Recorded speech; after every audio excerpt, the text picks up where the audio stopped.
Jamhira mun bandiraɓe sehlaɓe heɗotoɓe radio Jouirnal garti oɗo ñalawma talata nogas jeegom lewru décembre hitande ujunnaji ɗiɗi e nogas e tati habruji meɗen ɗemgal Pulaar titruji meɗen ko toon tiri États-Unis puɗɗoɗen hono kanko Mardi ko jamma hanki won yimɓe waɗɓe punti noddi police pour wiide wonde ko crime aji nan galle makko ɗum noon ko mbiyata ga en banque ene wayno ko police nan enquête wallude banggue ko fati ɗum noon hande toon to États-Unis ene wayno ko groupe yimɓe hewɓe ujunnaji heeyi nene gummo toon to Mexique en pawi frontiére États-Unis ƴeewani kadi hono kamɓe républicain et démocrate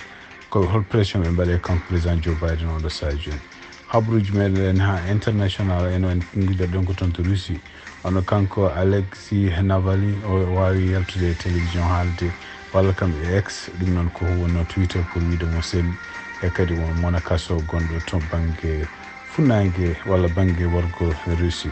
habruji meɗen mana en toon to hakkude Israël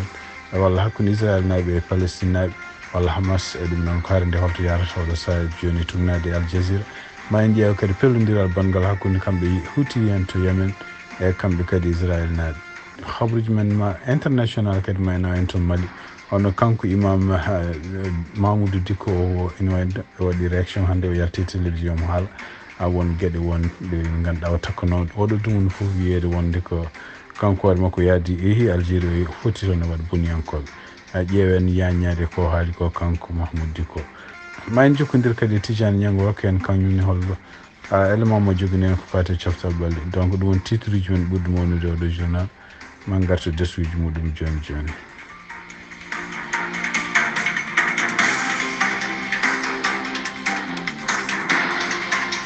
jam hiramon bandiraɓe sehlaɓe heɗotoɓe radio Jouirnal hande ko ñalawma talata nogas e jeegom lewru décembre hitande ujunnaji ɗiɗi e nogas tati toon to Georgia ene wayno ko neɗɗo goto wawino noddude police wi wonde ko woni ko galle makko kanko Marjorie Taylor ɗum noon no rokki adresse o wi wonde ko kañum hoore mum wari neɗɗo e kañum hoore mum koko jawdi wartade ɗum noon koko mbiyata ga ko prank ene wayno ko funtude yimɓe taw ko noddude téléphone aji wayludidande mum walla wadde won gueɗe won surtout ene ɗeɗo gueɗe ne oɗo prank wiyete ko swatting ko wawi wonde fof ene wayno police noddande ene fayi galle makko kanko Marjorie Taylor noon ko représentante jeeyaɗo toon to Georgia jeeyaɗo wuuro wiyetego Rome ene wayno ndeɓe pandide ene wayno ɓe jokkodiri e makko kanko Marjorie Taylor o yettinande e mona galle makko kanko e galle mabɓe foof e ɓen ɗon e kirto e kadi ko ɗum noon koye kihiɗe Christmas donc kihiɗe fête Noël ene wayno wi wonde ko o tinani oɗon ɗum ɗon oɗon nodduɗo tina o anda ɗum e kadi ɓe ganda hon ɗum yaade ko wawi wonde fof ɗum ɗo fof kadi police nan enquête ɗum oɗo saha joni o gonɗen pour ƴewde hol nodduɗo police e kadi hol puntuɗo police ko fati ɗum ɗon hande toon to États-Unis tumnade habruji gumriɗi toon to radio France international ɓe mbi kene won ujunnaji neɗɗo nana ƴefti nana yara koyeɗen fayi toon to frontiére hakkude Mexico en États-Unis ɗum noon ɓe kollino ɓe mbi wonde ko ɓuuri hewde mabɓe surtout ɓeɗo kene lime joni kene won ujunnaji jeeɗi neɗɗo tan waɗi sukaɓe ne waɗi mawɓe ne waɗi kadi ko ɓuuri hewde mabɓe kadi noɓe mbiri ni jeeya ko toon to walla gummi toon koto wuuro wiyetengo Tapachula e kadi ngo wuuro wongo to banggue worgo Mexique ɗum noon ko frontiére hakkude muɗum e Guatemala e ko ɓuuri hewde mabɓe gummi ko toon ko Honduras jeeya wonen Colombie wonen ko Venezuela wonen ko Cuba jeeya wonen kadi gummi ko Haïti e kadi wiide wonde ɓe ɓooyi wonde e laabi ɗi ɓe ɓooyi kadi fadde toon to nokkuji ɗi mo ganduɗa enen takki frontiére uji Mexique walla frontiére États-Unis pour fadde ha ko wiyete en kamɓe États-Unis ɓe mbawa yamirde noɓe natiri kono noon tawde yamirore alani kamɓe alay saago ɓe mbaɗa ngoɗon maajo pour yaade natoyde fortude nadde toon to États-Unis ko ɗum waɗi oɗo saha joni hono kanko président Joe Biden pression mawɗo nenen wone makko ɗum noon ko ummade to républicain ji ummade kadi to démocrate to républicain ji ko ɓuuri hen hewde on kaalata oɗo saha joni ko kanko kala gueɗe ɗe ganduɗa Trump waɗanno hen e saha nde arde laami nde surtout ko haddi yimɓeɓe nadde frontiére uji ko ruttindi yimɓeɓe e kadi kala naɗɗo nanngude ɗum watta ɗum avion ruttini ɗum e leydi muɗum ɗeɗon gueɗe fof hen woni kanko Joe Biden haɗin ɗum won gueɗe kadi Trump jaɓano wiide wonde ko yimɓe fof wonde ko alay saago mbaɗa application pour je naatde États-Unis à partir de caggal leydi ɗum noon emani kanko président Joe Biden o waylin ɗum kadi kan républicain ɓe kalata mbi wonde ko kanko Joe Biden ene wayno ko kanko dartinimagol ɓalal mahatengal toon to frontiére uji surtout hakkude États-Unis e leyɗele taari ɗum fof ene ko gueɗe ɗe ganduɗa kanko Trump ko hen wonno ɗum ɗo fof ko pression gonɗo e makko ko jiida e ɗum noon hono kamɓe démocrate en eɓene continue kadi aussi wadde makko pression pour holno waɗirta ha walla leyɗele takkiɗe e États-Unis ɗe surtout leyɗele Amérique centrale et Amérique latine pour ko fate no ngaalu men beele ene yimɓe dogoɓe toon ɓe surtout dogoɓe ko fate sibabude ngaalu beele ne mbasa dogde keddo toon ɗum noon ko ene wayno ko oɗo saha joni tugnade kadi galleji jandiyankoji mawɗi hono kamɓe États-Unis yimɓe naatoɓe ɓe ene wayno ɓurti doole mabɓe ɓurti kadi bawɗe mabɓe e oɗo saha joni surtout to banggue frontiére uji to kabaruji e ɗemgal Pulaar e radio Jawol Sare. Habruji men international puɗɗoɗen ko toon to Russie ono kanko biyeteɗo Alexei Navalny ene wayno ko neɗɗo kañum lundiɗo kanko Putin kañum hoore meɗi wonde candidat contre Putin e kadi ko teskira ko ene kitale ujunaji ɗiɗi e sappo e jeenayi walla ko addi ɗum o meɗi kanko hoore makko poisonnéde pour mo maaya ɗum noon ko taw woni toon to Europe ene wayno oɗo saha joni omono soka tan guila hitande ujunnaji ɗiɗi nogas ko sibabude no ɓe mbiri wonde ko mo takka gueɗe ɗe ganduɗa omo dirtini kalis walla ko wayno ko wawi wonde fof enen ñande 6 lewru décembre kanko hoore makko o wi o haalno wiyama wonde ko hay goto andata woni ɗum noon ko guila e avocat ji makko ha e famino ko e nder noon konguɗi ɗi o yaltini hande kanko Navalny o yaltini ko mbiyata Twitter o wi wonde ko yimɓe supporteur uji makko oto payanmo kanko mowoni cellal makko nde omo jogui cellal e kadi mo ala fof caɗele ɗe o jogui oɗo saha joni kanko noon oɗo saha joni o haali o wi o wattama prison goto woni koto wiyetene IK3 ɗum noon woni ko banggue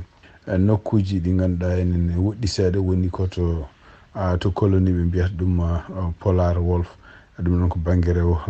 wuuro wiyeten ko Harp ɗum noon ene wayno ko hakkude muɗum Moscou ko mawno 1.9 kilométre ɗum noon nawa toon ko oɗon kaso kadi ko kaso mo ganduɗa ene andira waɗete toon ko yimɓe wadde toon bonandeji ɓurɗi bonde kañum ɓe mbatte toon kono en andaka holko woni sababu kanko nawa toon ko wawi wonde foof ene wayno ko Vladimir Putin ko kanko ko opposant mum mawɗo wonno e kadi kanko hoore makko ko haalata ko sibabude kanko hoore makko añje walla salade hono Vladimir Putin laamu ngu woni e muɗum walla gueɗe ɗe waɗata ɗe ɗum noon ko wawi wonde fof ene wayno kam o yalti kam oɗo saha joni omona toon to oɗo kaso gonɗo toon ken wona 1.9 kilométre hakkude muɗum e Moscou o wi kadi ene wayno ko cellal makko c'est bon e kadi wala caɗele hay goto ɗum ko ɗum haali e page makko Twitter habruji men international hande toon to Gaza ene wayno ko kamɓe gouvernement Israel ɓe kaali ɓe mbi kadi koɓe continue ko ɓeydo doole ɗe ɓe mbaɗata toon to guerre gonɗo toon hakkude mabɓe eyyi ɗum noon ene wayno kone hiisa oɗo saha joni yimɓe mayɓe toon sibabude oɗo guerre taw ko palestinaɓe jettima 25 neɗɗo donc ene wayno ko kamɓe Israel naɓe mbi wonde ko soldateɓe mabɓe tato mbarama toon to banggue rewo Gaza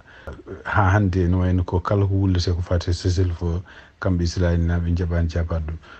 ko jiida e ɗum ɗon hono kamɓe yimɓe jeeyaɓe toon to Yemen wiyeteɓe hutti en ene wayno ɓe puɗɗima hande ɓe berlima kadi hande missilaji kewɗi toon to maayo wiyetengo maayo rouge ɗum noon hon missilaji ɓe mbi ɓe toɓɓuno ko bateau goto commercial kono noon caggal ɗum kadi ɓe mbawi kamɓe koye mabɓe toɓɓude drone aji werlade drone aji ɗum noon ko faatu werlade ɗum to Israel donc ɓe mbawi werlade ɓe mbawi kamɓe koye mabɓe hutti hen werlade missilaji goɗɗi taw ɓe toɓɓuno ɗum ko cible uji taw ko militaire uji Israel naɓe ɗum noon ko banggue worgo Israel kamɓe États-Unis kadi ɓe kaali ɓe mbi wonde ɓe jandini missilaji kewɗi walla ɓe jandini drone aji ken wona 12 drone e missilaji 5 taw ɗiɗon drone ɗiɗon fof ko gueɗe ɗe ganduɗa pellaɗe à partir de Yemen taw ko yimɓe wiyeteɓe hutti noon ko yimɓe walla yimɓe kamɓe américain mbiyata waɗa boniyankoɓe taw supporte men ko Iran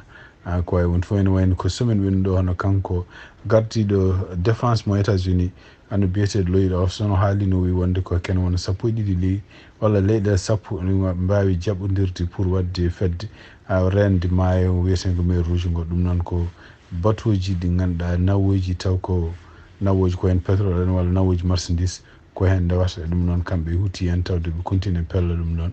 il faut ko ɗeɗo leyɗele fof mbawa wadde ndendide dole men pour hadde ɗum ɗon ɗiɗon batuji hoto meme hoto yennede walla koye noon haysinde won batuji ɗi surtout organisation ngaji mawɗi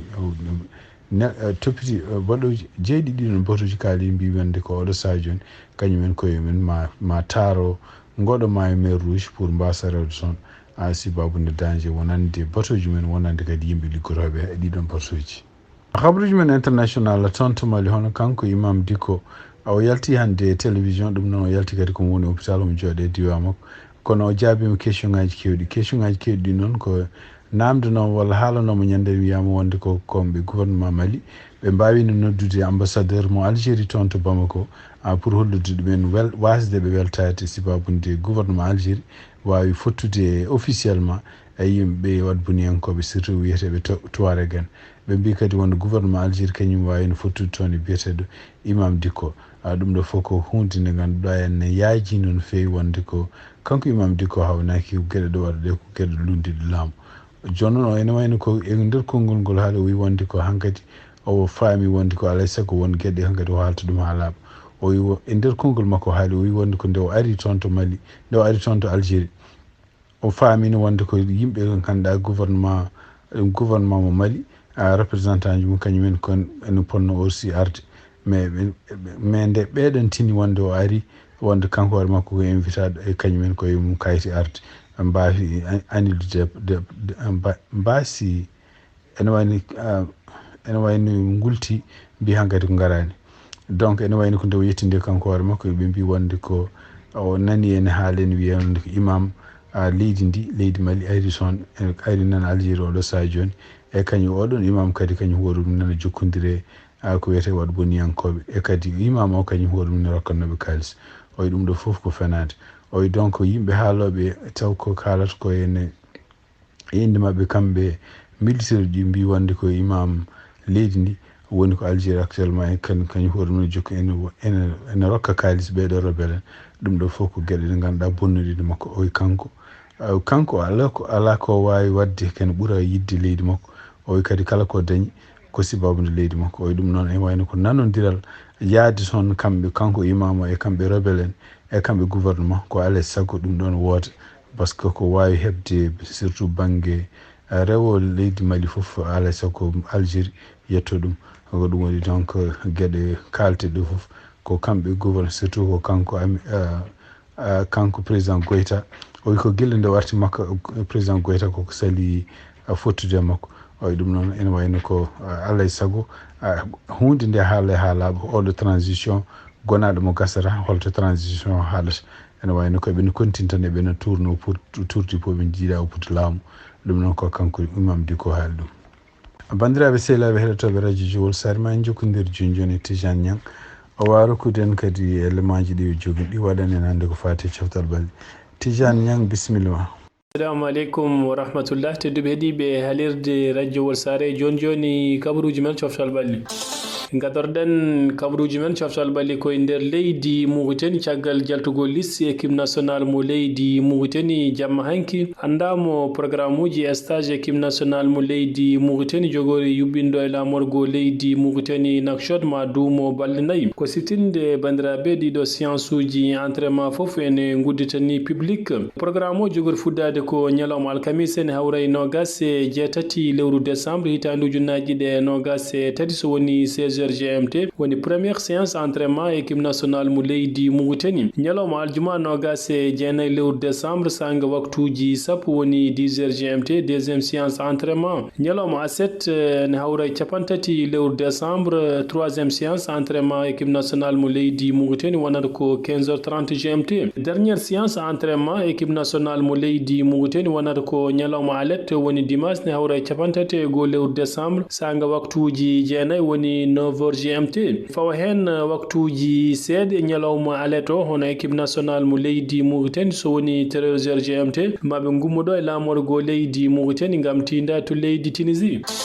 ha joni ko fate kabruji équipe national mo leydi Mauritanie tumnade Yassine Cheikh Wali ñalawma hanki e hello makko Facebook o holliti caggal nde o noddaka équipe national mo leydi Mauritanie ngam zuwande ɓe coupe d'Afrique Côte d'Ivoire hitandu junnaji ɗe nogas e tati o ƴetti retraite makko international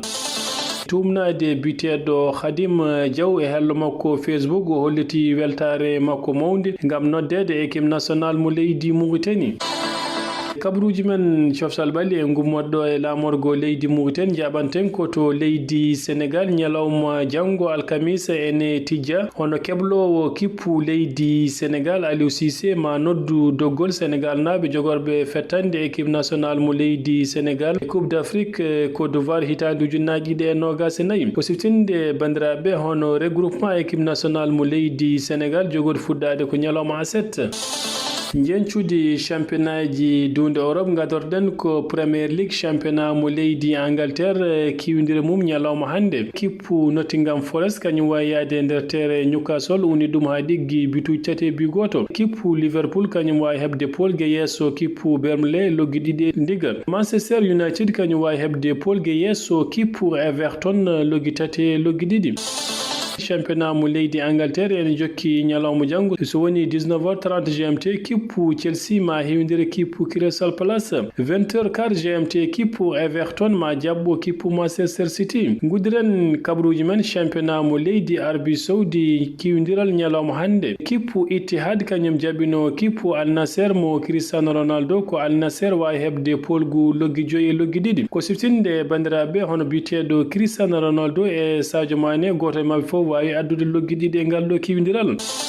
kabruji men coftal ɓalli ko ɗo kadi en calmini hettiyankoɓe haalirde radio wolto mbawi wonde fof Tijane Niang jarama bandiraɓe sehlaɓe heɗotoɓe radio Jowol Sare ko ɗi kabaruji min jogon noon hande oɗo ñalawma talata nogas e jeegom lewru décembre hitande ujunnaji ɗiɗi nogas tati yen mbaalo jaam ha janggo kadi so tawi Allah jaaɓi on jarama.